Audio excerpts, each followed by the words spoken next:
Well, somebody told me you had a boyfriend who looked like a girlfriend that I had in February of last year. It's not confidential, I've got potential.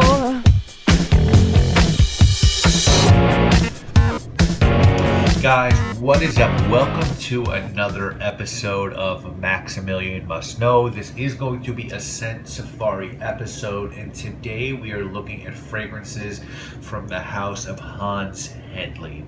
Now, just a little bit of background information on Scent Safari. This is a series on my channel where I reach out to a house that I don't know much about.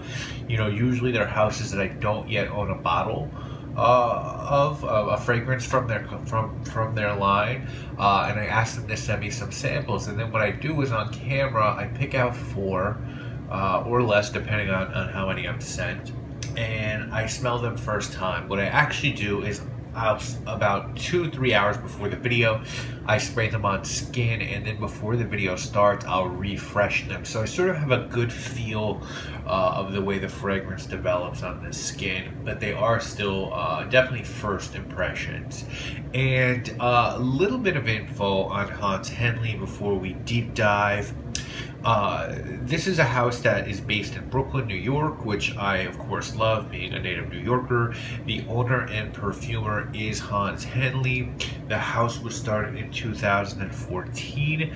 As of this video, they have 7 scents in their collection, and this is a one-man show. Hans does everything himself, and he uses a mix of natural materials and synthetics and creates many of his own accords. Now, if you're interested in purchasing any of these, we're just taking a look through the line. Of course, you can go to Hans's website, which I will link to in the description, and Indie Scents is carrying this collection as well. So I selected the 4 you see in front of you that most interested me. So let's start with bourbon.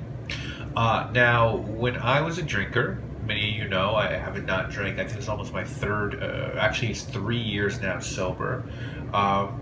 Bourbon and rye was really my thing. I used to go trying to get all different types of bourbon and rye. There was the best liquor store, I believe, in the world, was in Red Hook, Brooklyn. It was called Linnell's. And it was run by a woman named Linnell Smothers, who was a Southerner who came to New York, and she opened up this bourbon mecca, or really whiskey mecca. And unfortunately, she was pushed out when IKEA came and Fairway. The rents went through the roof, and she wasn't able to reopen. So she left New York. But I was just a huge bourbon and rye guy. And so this one is called Bourbon. You can get a 2 ml sample of this one for $14 or a 15 ml bottle for $95. And the notes on this one are going to be bergamot, orange zest, toasted oak, cognac oil, bourbon vanilla, benzoin, tonka bean, labdanum, gaiac, castoreum, oak moss, and musk. And yeah, I love this. This is such a nice boozy scent, and I totally get the toasted oak. For me, that's actually what I smell. To me, this smells like booze-soaked wood, and I mean that in a good way. Like, to me, this is someone taking a huge mahogany desk and soaking it in cognac and bourbon. It's very dry at the top. It's a little smoky and resinous. Now, what I like about this one, and as it starts to dry down, it does start to get powdery and sweet. And there's almost like dried fruit. It's I feel like with boozy scents, it's hard not to get lured into the desire to sweeten them up. But I actually think it shows a lot of care and restraint, actually, to make a boozy, dry fragrance. It used vanilla sparingly and tonka sparingly, and I think that Hans did a great job with this one. If you like boozy scents, then you got to check bourbon out. The next one I want to talk to you guys about is called Fume. And Fume is 10. You get a 2 ml of this one for $10 and $65 for a 15 ml. Now, the notes on Fume are conifer resins, smoked tea, galbanum, rucus, nagarantha, I think it's nagarantha, and oak moss. And this one, wowzers, man! If you like Arso by Profumum Roma, get your nose on this one, kiddos. This is Smoke City, And what I like about this one is it's a green smoke. It reminds me of like crisp fall forest air. But here's what you have to pay attention to with this one, and it's sort of hard to convey, but the smoke is very delicate. It's a careful fragrance. What I like about these first two are that they have these very rough and powerful names, bourbon and fume, and they are powerhouse fragrances, but they're not too far in those directions. My problem with Arso, and even a fragrance called Burning Barbershop by DS and Durga, which I own, is that they're a little unwearable. This one is lighter. There is a transparency to this. It's not burnt to a crisp. It is singed, and the green notes still manage to peek through, as does the smoked tea. The tea is really there. It's really cool. Man, the smoked tea is like an olfactory trick almost. It sort of goes back and forth from being this tea, smoky tea scent to like this burning green scent. It's just really interesting, and it's really well done, and the price point is unbelievable on this one.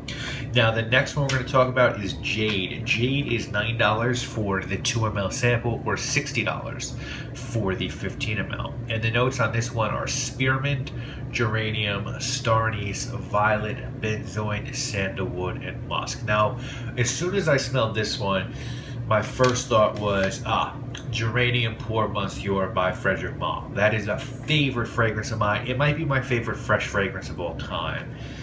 And taking a step back, there are definitely similarities, but they're very different fragrances. This one is fresher and more bracing.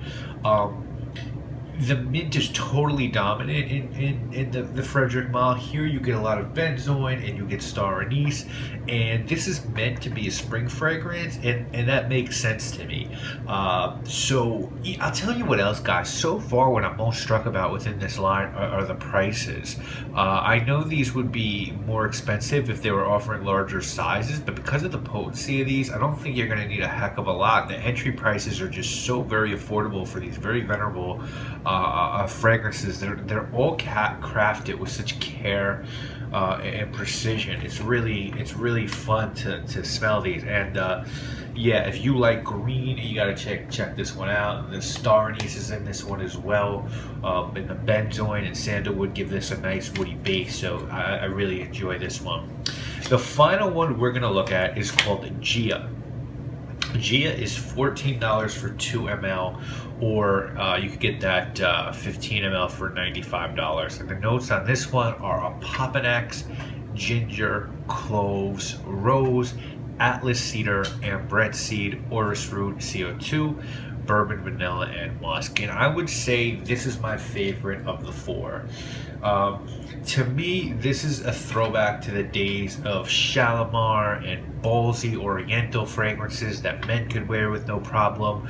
The notes all have their say in this one, and it combines to be this spiced beast with a lot of resin and a nice touch of dark rose. The vanilla bean here is deceptively played well. I get clove, I get rose, I get opopanax, I get vanilla, I get musk. And for me, the way that I would wear this one is like, this might sound weird, but like to me this would be like a costume ball fragrance, like a sort of a gala or ball with like a whimsical or even a wicked theme. It's just a really dope scent to, like, I think wear with a tux and just be really opulent and over the top. It's sort of one of those scents. It makes me think of cufflinks, sterling silver cufflinks. It's beautiful. It really is a dressed up, beautiful fragrance. Now, in summation, I don't know if Hans is classically trained, but I would say these are the most technically impressive indie scents that I've probably gotten my nose on. They're varied. The notes are crisp. Everything is well defined. The blending is superb. Sometimes perfumers can get a little too cute with the blending, and I think Hans does a really good job of letting quality notes shine and play off of each other. I really recommend to everyone out there who likes fragrances to get their nose on these. I guess in my limited time, I would sort of compare this house as a cross between 4,160 Tuesdays in Slumber House. And I know Hans probably wants to be his own house. And he is. But I just want to make that comparison to you guys to give you something to latch on to, because he has the wherewithal to make fragrances that are classic in style, but with a modern twist, like 4,160 Tuesdays. And I always say, like, I feel like 4,160 Tuesdays is the indie version of L'Artisan. But then with Henley, he's also making these very darker scents that sort of reminds me of an East Coast slumber house. So it is its own animal, and a very good one at that. But that's sort of my little comparison, and I'm impressed. I really recommend you guys check this out. I'll definitely be purchasing definitely at least one of these, probably multiple down the road. I definitely want a representation from this house in my collection. Probably go with Gia right now, but I could definitely see bourbon. I could certainly see jade. You guys know I love geranium, I love mint, I love star anise. So there are a lot of options, and you know, guys, you can get those 2 mLs really cheap. They go a long way. So I really implore you, please check the website out. I'm going to link to it in the description, and give this guy your money, because he deserves it. He knows what he's doing, and that 15 ml assures that you can get just a sickening high quality fragrance for a very low price. When you can get juice of this magnitude for under $100, that's crazy as far as I'm concerned. You know, to think you could get this or the new L'Homme Flanker, no offense to L'Homme, I love L'Homme, or the new L'Homme Flanker, like, you gotta get this. That's my 2 cents. Guys, we'll be back later this week with more videos. You know what it is. My name is Maximilian.